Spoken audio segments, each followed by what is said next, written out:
From JBS Studios in Greater New York, this is the JBS News Update with Teisha Bader. I'm Teisha Bader with the JBS News Update for Thursday, December the 15th, 2016. Israeli Prime Minister Benjamin Netanyahu arrived back in Israel after his two-day trips to Azerbaijan and Kazakhstan. Netanyahu said he was proud to be the first Israeli Prime Minister to visit Kazakhstan. He met with the presidents of both countries and signed agreements of cooperation in various fields. Netanyahu said the trip was a symbol of cooperation between Israel and moderate Muslim countries. Upon his return, Netanyahu said Israel was making unprecedented steps in its diplomacy, lauding the historic visits and the diplomatic efforts that made them possible.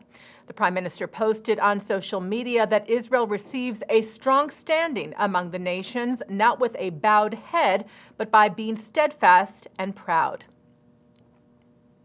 Israel's finance ministry, together with the housing and construction ministry, are proposing an increase in the number of Palestinians allowed into Israel for work. The proposal, which was coordinated with Israel's Ministry of Defense, will be presented to the Knesset for approval. The ministry said the decision is part of the government's commitment to, quote, improving economic and security relations with the Palestinian people. U.S. President Barack Obama held two Hanukkah ceremonies yesterday at the White House, one in the afternoon and one in the evening. At the afternoon reception, the widow, son, and grandchildren of the late Nobel laureate, author, and Holocaust survivor Elie Wiesel lit a menorah made by Wiesel's granddaughter. And the son and granddaughter of the late Israeli Prime Minister and President Shimon Peres, Chemi Peres, and Mika Almog, lit a family menorah at the evening reception. Shimon Peres, whose miraculous life taught us that faith and moral vision can triumph over all adversity.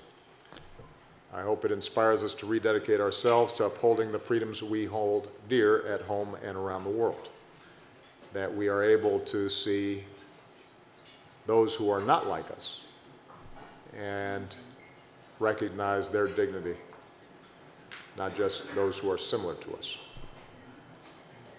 I hope it inspires us to continue to work for peace, even when it is hard, perhaps especially when it is hard.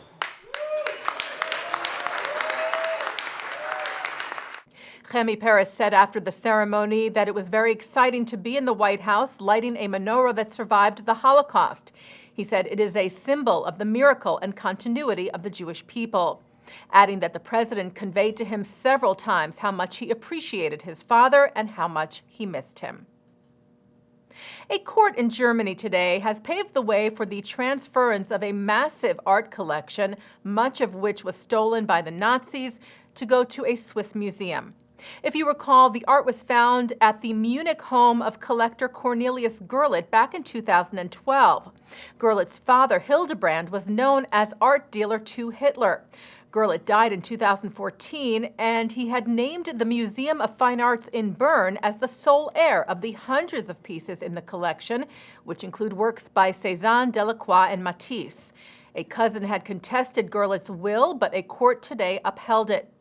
Before his death, Gurlitt had also agreed with the German government that the works that were proven to be stolen from Jews during the Holocaust would be returned to their families, and the museum said they would honor that.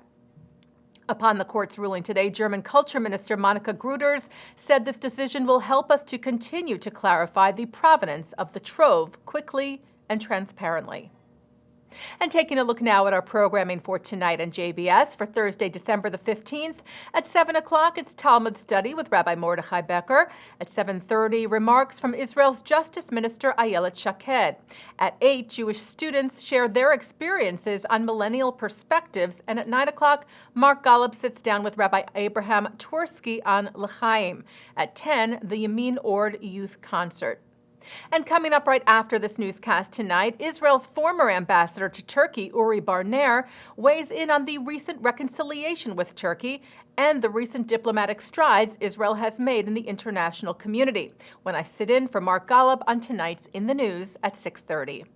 And that's the JBS News Update for Thursday, December the 15th, 2016. I'm Teisha Bader.